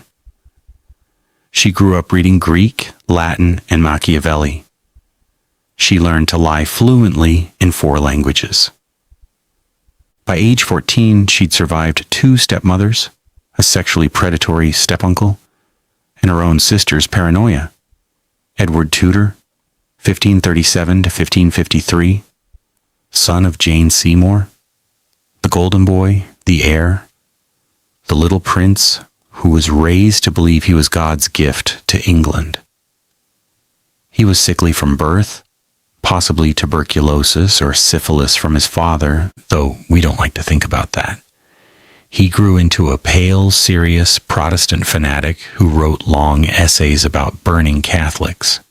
He died at 15, having accomplished nothing except making everyone sad. Henry Fitzroy, 1519 to 1536, the bastard son. Henry VIII's only acknowledged illegitimate child, born to Elizabeth Blount, one of Catherine's ladies-in-waiting. Henry loved him openly, gave him a dukedom, a castle, and a household. If Catherine had never given birth to a son, Henry might have tried to legitimize Fitzroy. But Fitzroy died at 17, probably of tuberculosis. Henry didn't even attend the funeral. So much for love. Mary, the original difficult woman. Mary Tudor's life is a masterclass in trauma. She was raised as the Princess of Wales, the hope of England. Her mother, Catherine of Aragon, taught her to be a queen. Then her father divorced her mother, declared Mary a bastard, and forbade her from seeing Catherine ever again.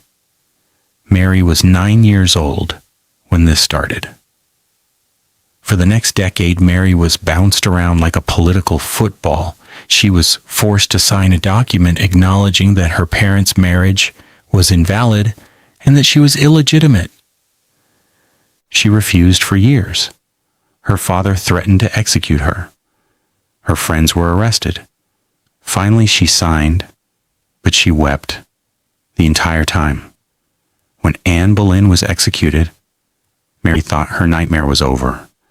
Instead, her father declared her the heir again, but only if she acknowledged his supremacy over the church. She did because she had no choice. But inside, she was plotting. She hated the Reformation. She hated her father. And she especially hated the little bastard Elizabeth, as she called her. When Henry died, Edward became king. He was 9, and his regents were hardcore Protestants. They tried to force Mary to give up her Catholic Mass. She refused. She nearly fled to the continent. Only the intervention of her cousin, the Holy Roman Emperor, kept her alive. Then Edward died, and Mary did something extraordinary. She rode into London with an army of supporters and claimed the throne. She was 37 years old. She had spent her entire life being told she was worthless, and now she was queen. Her first act? She restored the Catholic Church. Her second? She married her cousin, Philip of Spain, a man who spoke almost no English and found her deeply unattractive. Her third? She started burning Protestants. Bloody Mary executed about 300 people in 5 years. That's a lot. But her father executed 72,000 mostly rebels and Catholics. History remembered her as bloody because she lost the propaganda war. Elizabeth, her successor, made sure Mary's name was mud. Mary's final years were miserable. Her husband left her. She had 2 false pregnancies, probably uterine tumors or severe edema. She died in 1558, utterly alone, having achieved nothing except proving that a woman could be just as ruthless as a man. Her epitaph. She wanted to be loved. She got feared instead. And then she got forgotten. Edward, the boy who would be Puritan. Edward VI was a weird kid. He was raised by Protestant tutors who told him that the Pope was the Antichrist, that images were idols, and that dancing was probably a sin. By age 12, Edward was writing essays about the abomination of the Mass and designing new torture methods for Catholics. He was also a hypochondriac. He kept a journal where he recorded every cough, sneeze, and loose stool. His entry for March 1550. I felt a slight discomfort in my left side after eating a pear. I believe the pear was poisoned. I have sent the cook to the Tower. The cook was released after a week, but Edward didn't apologize. When Henry died, Edward became king at 9. His uncle, Edward Seymour, Jane's brother, ruled as regent. Seymour was a pompous idiot who managed to alienate everyone. His brother Thomas Seymour, the creep who married Catherine Parr and molested Elizabeth, was executed for treason. Edward wrote in his journal, "My Uncle Thomas is dead. He was a bad man. I am glad." At 15, Edward got sick. He had a cough, a fever, and a rash. Modern historians think it was tuberculosis or possibly a lung infection that went septic. But Edward, raised on apocalyptic Protestantism, thought he was being punished for England's sins. He wrote a device for the succession that cut out both Mary and Elizabeth because Mary was Catholic and Elizabeth was, well, also problematic. He left the crown to his cousin, Lady Jane Grey, a 16-year-old Protestant scholar who didn't want the job. Edward died on July 6th, 1553.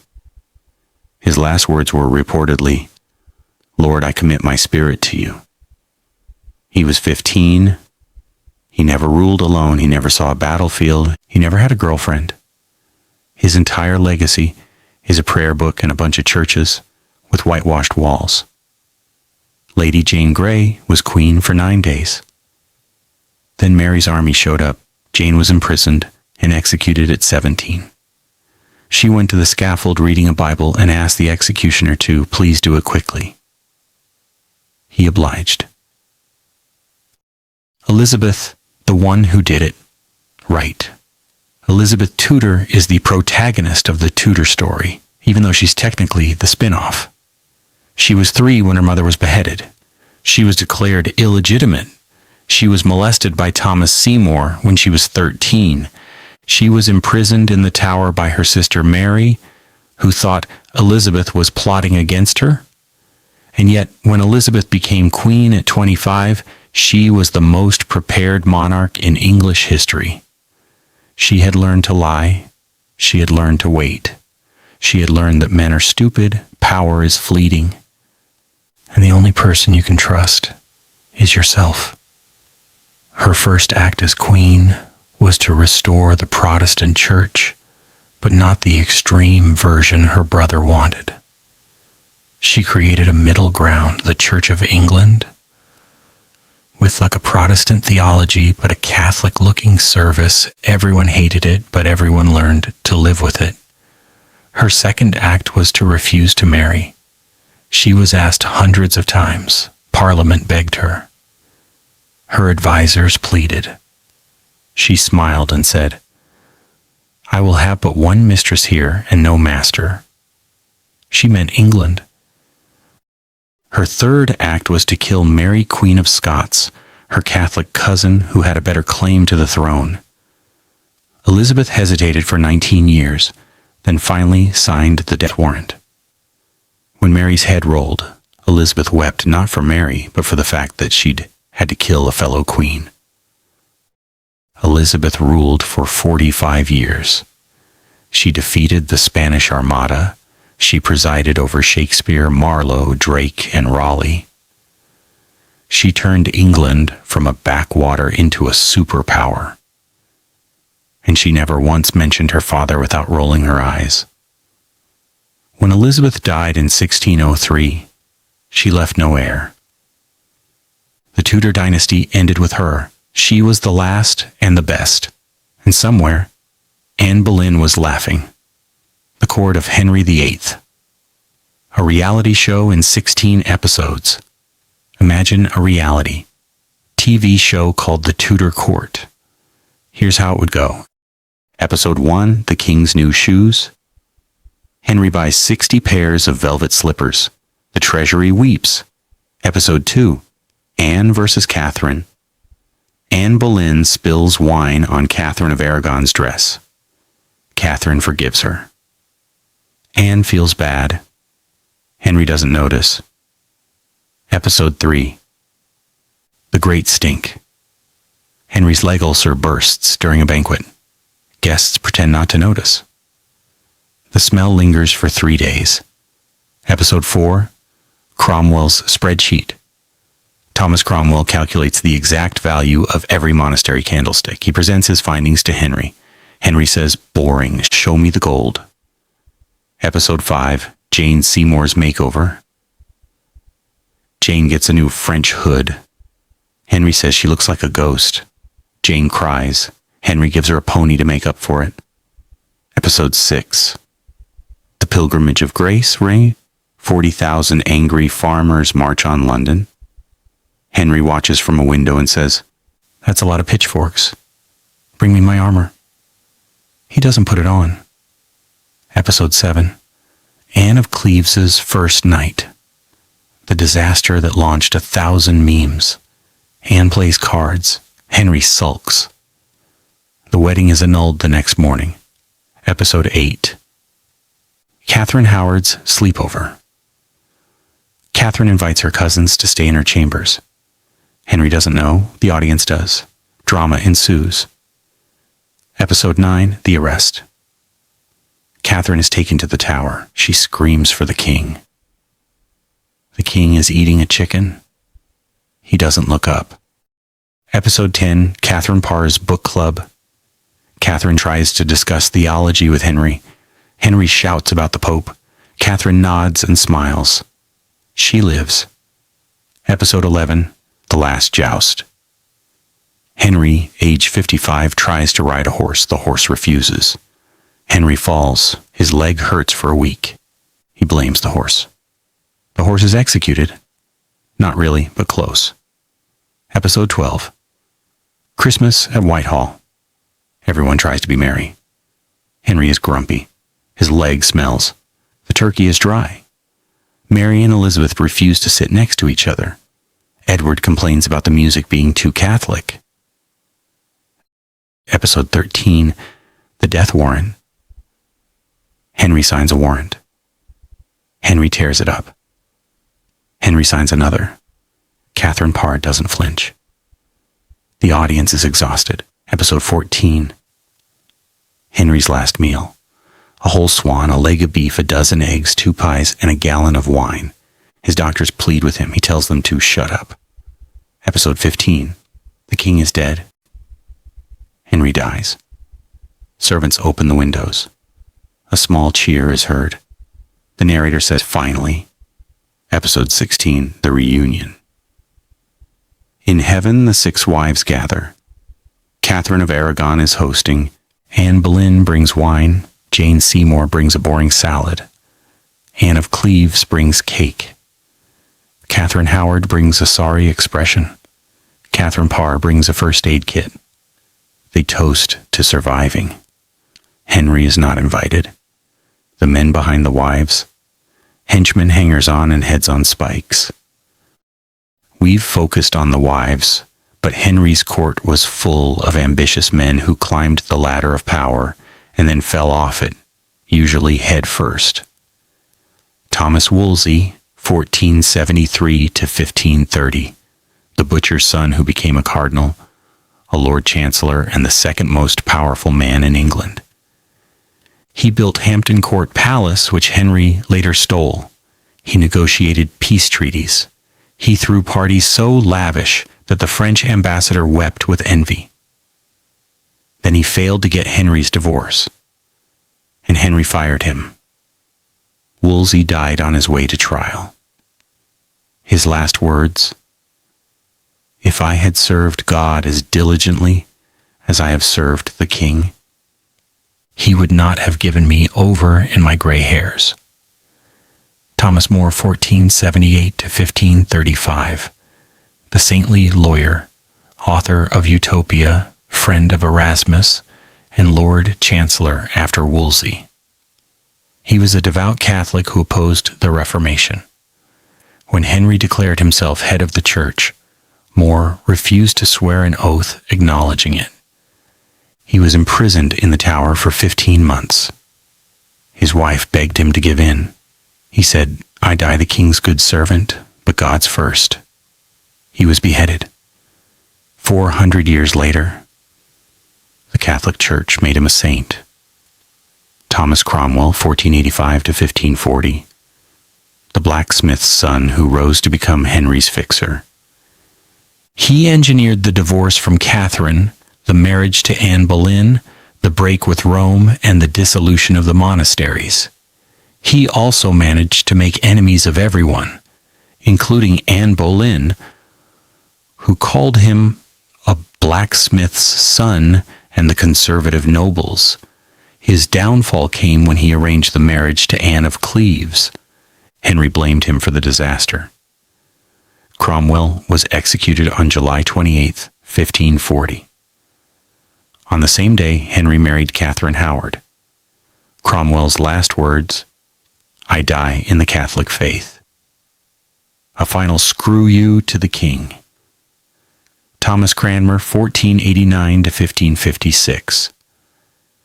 The shy academic who became Archbishop of Canterbury. He declared Henry's marriage to Catherine invalid, crowned Anne Boleyn, and baptized Edward VI. He wrote the Book of Common Prayer, which is still used today. But when Mary became queen, she had Cranmer tried for heresy. He was forced to recant his Protestant beliefs. Then he recanted his recantation. As he was burned at the stake, he thrust his right hand into the flames, saying, "This hand has offended." He died a hero.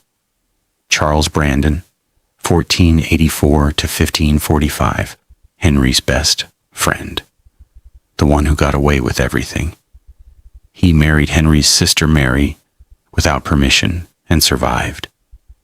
He served as Henry's right-hand man for 30 years. He died in his bed, fat and happy. He is the exception that proves the rule. Never trust. A man who survives Henry VIII, the battles. Henry's terrible, horrible, no good, very bad military record. Henry wanted to be a warrior king like his hero, Henry V of Agincourt fame. He was not. Let's review his greatest hits. Battle of the Spurs, 1513. Henry invaded France. He captured 2 towns. The French cavalry ran away so fast that they left their spurs behind, hence the name. Henry called it a glorious victory. Everyone else called it a walk in the park. Battle of Flodden, 1513. Henry wasn't even there. Catherine of Aragon ran this one. The Scots invaded, Catherine raised an army, and the English crushed them. Henry took credit. Catherine led him. Siege of Boulogne, 1544. Henry's last campaign. He spent £2 million to capture a port city the size of a small suburb. His army got dysentery. His leg rotted. He came home and claimed victory. 3 years later, he sold Boulogne back to France for half the price. Battle of Solway, Moss, 1542. Another Scottish invasion. The English won without Henry's help. The Scottish king died of shame. Henry tried to arrange a marriage between his son, Edward, and the new Scottish queen, Mary. It didn't work. He spent the rest of his life furious about it. Henry's military legacy: 0 memorable victories, 3 expensive failures, and a navy that he accidentally built by selling monastery gold. That navy would defeat the Spanish Armada in 1588. Under Elizabeth. Henry's only smart military move was creating the foundation for someone else's success. Daily life at court. The glamour, the guts, and the gags. What was it like to live at Henry VIII's court? Imagine a combination of a 5-star hotel, a prison, and a middle school cafeteria. The food. Henry ate like a competitive eater. A typical dinner for the king. 3 courses, each with 15 dishes. Meat, fish, pies, puddings, fruit, cheese, and gallons of wine. The leftovers went to the servants, who ate so well that many courtiers gained weight. The smells: no deodorant, no indoor plumbing. Perfume was a luxury. Most people smelled like sweat, wood smoke, and wet wool.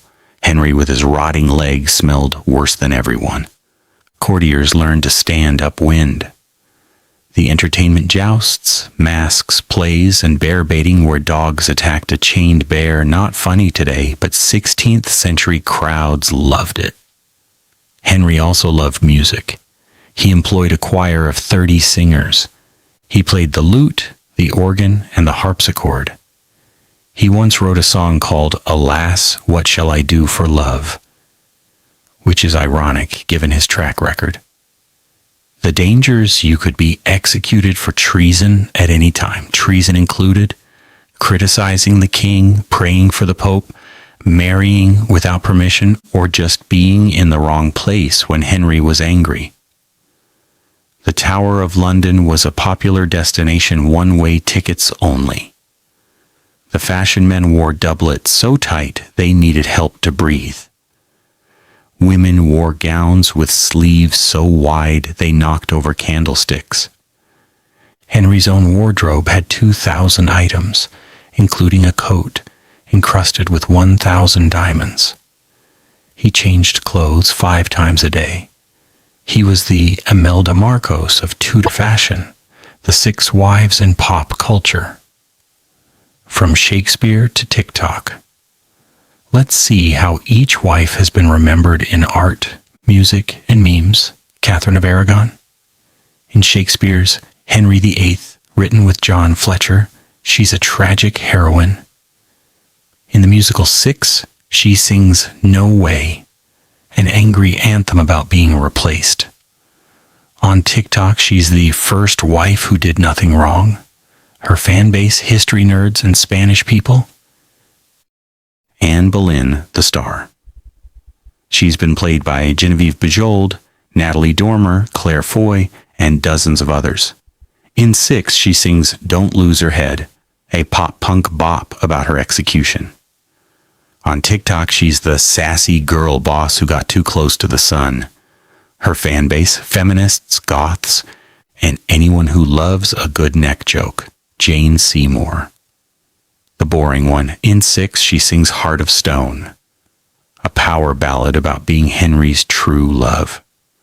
On TikTok, she's the nice girl who died before she could disappoint anyone. Her fan base, people who like sad songs and beige decor. Anne of Cleves. The unexpected fan favorite. In 6, she sings Get Down, a hip-hop number about marrying rich and getting divorced with benefits. On TikTok, she's the queen who ate cake and didn't care. Her fan base, practical people, financial advisors, and anyone who loves a good settlement. Catherine Howard. The tragic teen. In 6, she sings All You Want to Do, a heartbreaking song about sexual abuse disguised as a pop song. On TikTok, she's the cautionary tale. Her fan base, survivors, educators, and people who cry easily. Catherine Parr. The overlooked one. In 6, she sings I Don't Need Your Love, a song about surviving Henry and finding her own voice. On TikTok, she's the underrated queen who wrote books. Her fan base, academics, librarians, and people who say, well, actually. The medical mystery of Henry VIII. What was wrong with him?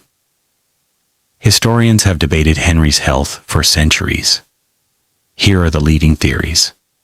Syphilis, classic theory. Henry had all the symptoms: leg ulcers, mood swings, infertility in his later years. But syphilis usually causes dementia, and Henry was sharp until the end. Also, none of his children showed signs of congenital syphilis, so probably not. Diabetes. He was obese, thirsty, and had chronic infections. That fits type 2 diabetes. But diabetes doesn't explain the leg ulcer that wouldn't heal. And diabetes treatments in the 16th century were non-existent. He'd have died faster. Cushing's syndrome, a hormonal disorder caused by a pituitary tumor. Symptoms: weight gain, mood swings, muscle weakness, easy bruising, and a moon face, round red cheeks. Henry had all of these. Plus, Cushing's can cause infertility and skin ulcers. It's a strong candidate. Traumatic brain injury. The jousting accident in 1536 may have damaged Henry's pituitary gland, causing Cushing's, or his frontal lobe, causing personality changes. After 1536, Henry became much more erratic and cruel. He executed Anne Boleyn, then Jane Seymour, then Catherine Howard. He started wars for no reason. He trusted no one. It fits. Kell antigen. A blood group incompatibility causes miscarriages.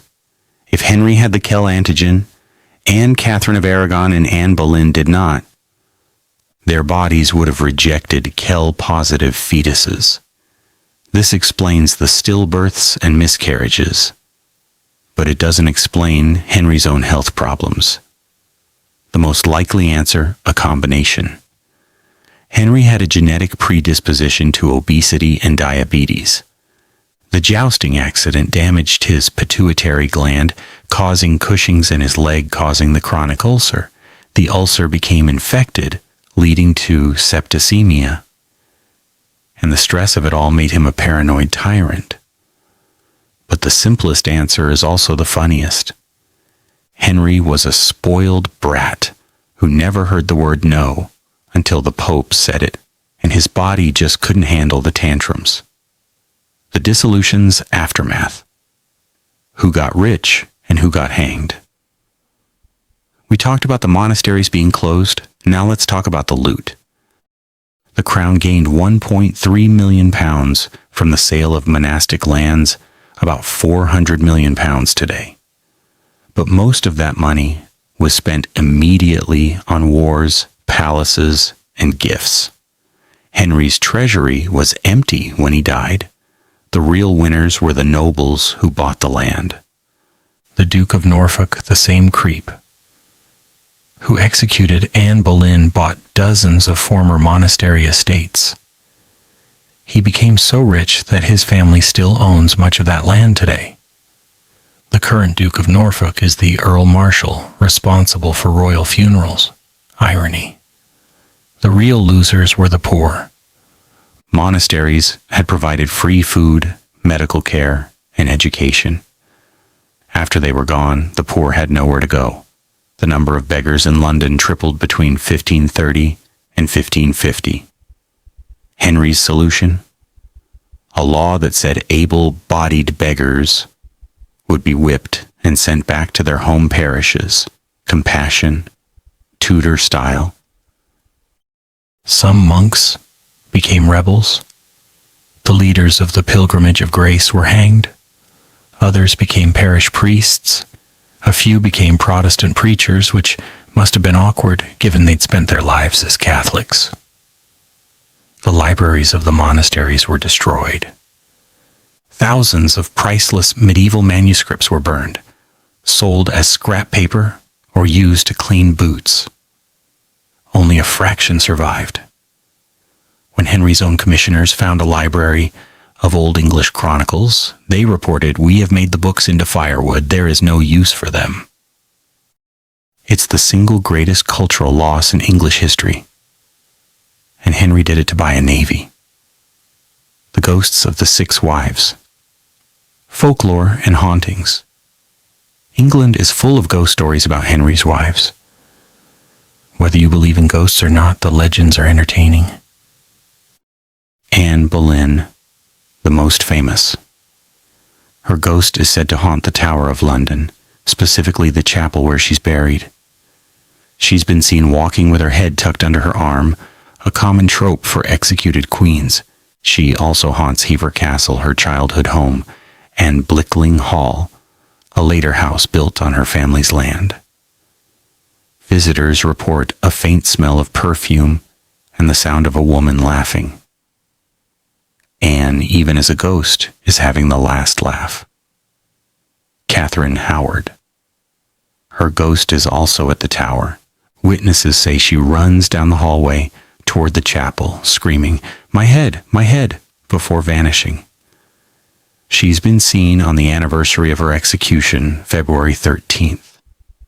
Her ghost is said to be young, terrified, and wearing a white dress. Jane Seymour, the most peaceful ghost. She's seen walking through Hampton Court Palace carrying a candle. She stops at the chapel, kneels, and prays. Then she vanishes. No screaming, no headlessness. Very on brand, Catherine of Aragon. Her ghost haunts Kimbleton Castle, where she died. Witnesses report a woman in a Spanish-style gown, praying in Latin. She appears only on January 7th, the anniversary of her death. She looks sad but dignified. Anne of Cleves. No confirmed hauntings. But residents of Hever Castle, which Anne owned after her divorce, report occasional smells of German cooking and the sound of card games. Anne, as a ghost, seems to be having a good time. Catherine Parr. She haunts Sudeley Castle, where she died in childbirth. Her ghost is seen in the nursery holding a baby. The baby cries. Catherine sings a lullaby. Then both vanish. It's heartbreaking. Who had the best life? Let's rank the 6 wives by quality of life using a completely made-up points system: survival, happiness, legacy, and meme potential. Anne of Cleves, 95/100, survived, rich, happy, memed, and died in bed, the undisputed champion. Catherine Parr, 80/100, Survived Henry, wrote books, married for love but died in childbirth. Still, a solid run. Catherine of Aragon, 65 over 100. Died with dignity, raised a queen, and is respected by history, but those 7 years of salted cod drag her down. Jane Seymour, 50 over 100, gave Henry his son but died immediately. She's remembered as boring. A middling score. Anne Boleyn, 40 over 100, beheaded, but her daughter became Elizabeth the Great. She's a cultural icon. That counts for something. Catherine Howard, 10 over 100, beheaded at 18, terrified, used by everyone. Her only win is being a cautionary tale, tragic. And Henry, he gets a 0 over 100. He died in pain, smelling awful. His dynasty extinct within 1 generation. He's remembered as a fat tyrant with a bad leg. The 6 wives are legends. He's a punchline.